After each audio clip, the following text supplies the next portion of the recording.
Today's topic is how to get a faster 500-meter row, and we love the rower for conditioning, for mixed modal. It's great for cyclical work, great for an all-round full-body workout, basically. I used to have a little fold-up rower when I lived in London, and I was gutted when I couldn't take it to my next place. I had to give it away.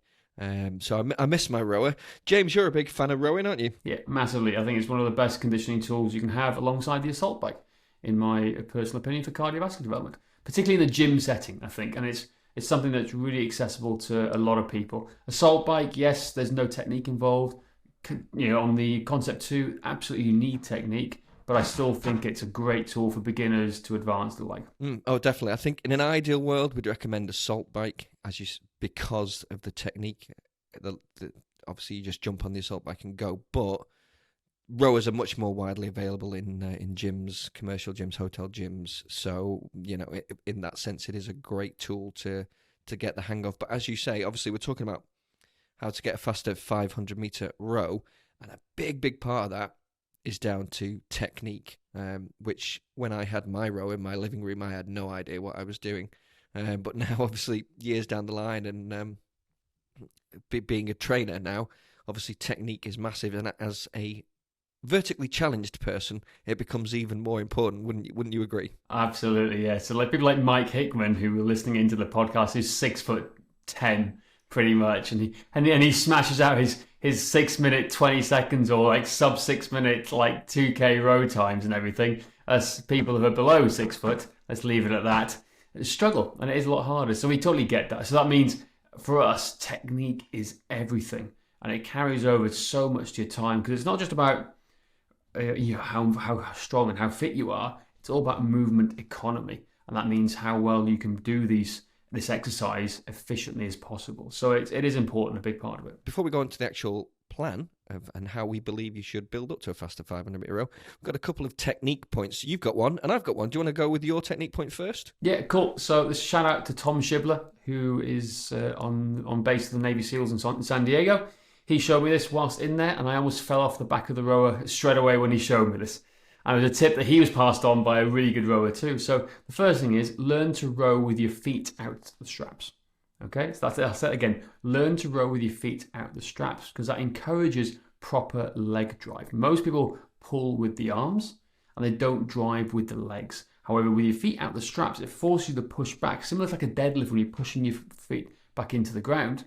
As you're trying to deadlift, it's that sort of movement too. So focus on feet at the straps, but be mindful you may fly off the back the first couple of times, as I did, which can be quite embarrassing and quite hurt. Maybe have a cushion behind you for safety Exactly. or something. But it shows you how well your technique is, and it's effortless. And also it's great then, so when you start doing mixed modal stuff and like aerobic mixed modal type work, you can quickly transition from piece to piece to piece without undoing the straps each time. So that's a big thing. It's a tip, it's a technique thing, but it's also an efficiency piece when you're doing mixed modal work with us, and I can't emphasize and recommend that enough. Yeah, absolutely. And what I was going to say is kind of similar, and focusing on the fact that it is more of rowing should be more about leg power than it is about upper body, because that's what a lot of people get wrong. They think it's a pulling exercise, which obviously there is a pulling stroke, but it should be much more lower body than it is upper body. And this was something I saw on YouTube, actually, about a guy who was trying to match Steve Redgrave's time in the Sydney Olympics, and he got a tip from a current GB rower who said to shorten your pull stroke and pull from a more efficient position. And when you think about it, it's like, well, that makes total sense, because when I was doing rowing, especially as someone who's short, I thought, let's make my pull stroke as long as I possibly can.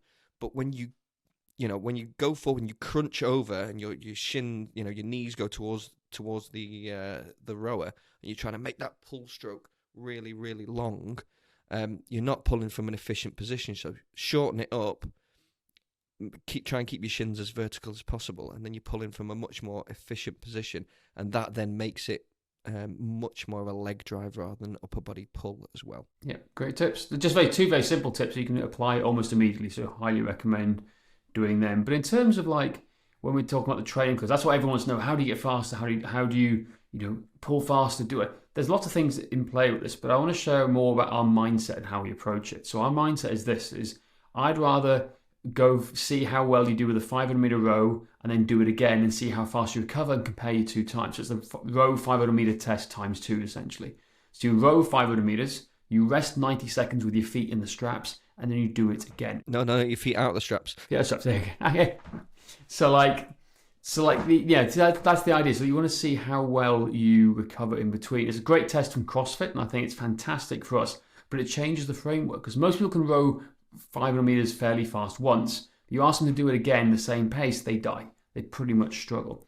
So the goal, I think the standards for the elite CrossFit guys at the games, they're looking for a total time of sub 3 minutes. That means row 500 meters less than 130, do it again, and it should compare, both times together should equal less than 3 minutes. Women, it's less than 3:30, from what I know, from what I remember. I mean, that shows incredible aerobic recovery, doesn't it, honestly? Exactly. So unless you're going for the world record in the 500 meter row time, well, that's a different ballgame altogether. But for us, when we're looking at athletes who have the ability to recover faster and perform better wherever they are on the field or in everyday life, I'm looking at ability to recover faster first. And this test just highlights immediately on their aerobic recovery, because most people tank, and we're looking for a score minimum base of 10% between the two. Right, so there should be some difference, but less than 10% is where we're trying to get at.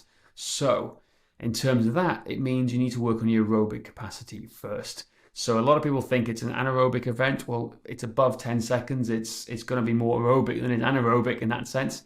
And it's more it goes beyond the lactic. Well, it's kind of lactic depending on where you go for it, right? But you need aerobic base to allow you to recover fast enough to go again. So our first approach is build an aerobic base first and foremost whilst rowing. So it means going longer, right, as part of the training plan before we start to go shorter and faster. Yeah. Do you want to go into a little bit of brief detail about how to build the aerobic base? It's all, as you say, it's all about repeatability, being able to do, 500 meters in 2:30 and then 2:30 and repeat. Yeah, exactly. So in an ideal world, you do a 2K row time, and based off your 2K row time using the watts, we would then calculate your average aerobic pace, which is about 78% threshold. Okay, that's a whole fancy topic. We may do a video about that specifically that we use, but that's what we're looking for. We want to calculate your 78% time based on your wattage, which we use from fancy arts calculators to work out your time. So if say you row the 500 meters in 2 minutes, it could be 2:12, which is your 78% time. So we want to do repeats of this and just to go longer and faster. Ideally going above 500 meters and doing more 1500 2K pieces as part of the whole training plan at that aerobic pace. So we're just building it nice and easy, because you build your aerobic pace at comfort, not in discomfort. That's a really important point. Yeah, it's got to be repeatable and sustainable, basically. And if it's not repeatable, it isn't aerobic. So just take that tip on board. So after we've done aerobic base, you then got to look at the anaerobic development, because it is partly anaerobic as well, the 500 meter row. Yeah, you do. So, but what we don't want to do, because most people have a poor aerobic base, so we don't go to anaerobic work, because to go to do anaerobic work, you have to be strong enough and you have to be fit enough aerobically to be able to do it. Because if you want to do anaerobic work, it's hard, balls to the wall type work, where you got to recover fast enough, and if you can't recover fast enough, you're not going to get the maximum effect from it. So what we have is a middle ground. We have the aerobic speed work we do in the middle. So what we want to do is we want to build long and slow, right? Because long and slow does build long and slow, but in terms of this, we're building recoverability. But so we're going to go a little bit faster. So we do aerobic speed work based on Dan Baker's 120% method. So what we do is we calculate 120% speed, and then we start with a low number. So we're looking at literally 250 meters. Actually, less than that. It's 125 actually. We start at 125. Yeah, probably. I was going to say it'd start about 125, really. Yeah, which is about 25, 30 seconds work for most people, right? So we're looking at that. We're building volume on this repeatability, like 10 sets of 125.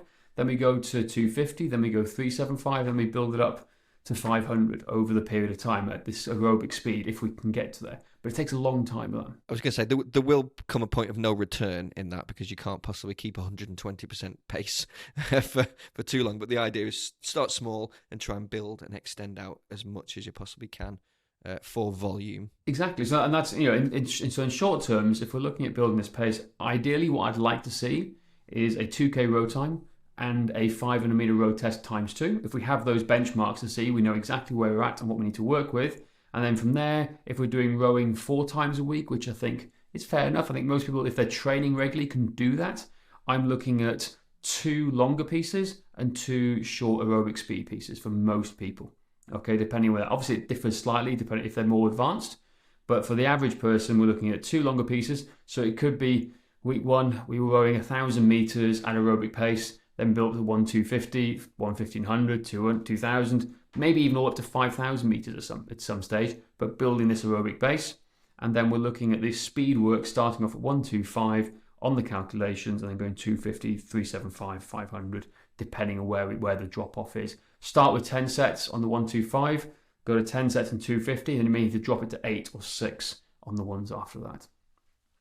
And there you go. That's how we approach it. And then we retest, built on aerobic efficiency and on maximum aerobic speed. And then when they get really good at that, then we can go to the anaerobic shitty shit, as our friend James Fitzgerald talks about. And that's a whole different ballgame. But that's for very advanced everyday athletes. Which we'll do another podcast on, as I say. If they're strong enough to be able to properly get the desired response and be able to do anaerobic work, then there's a whole section you can do on that. But that's for another podcast. Sum up briefly for us, if you would, James.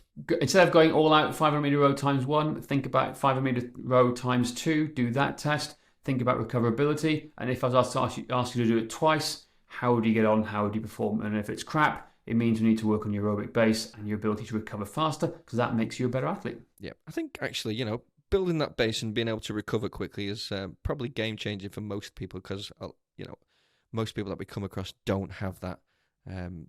Don't just have that good aerobic base, do they? Which is, as you say, it carries over well to other training and just life in general. It's all about health and longevity. That is it for today. Please don't forget to rate, review, and subscribe. And if you want to find out more about our system of training, go to strengthmatters.com/system.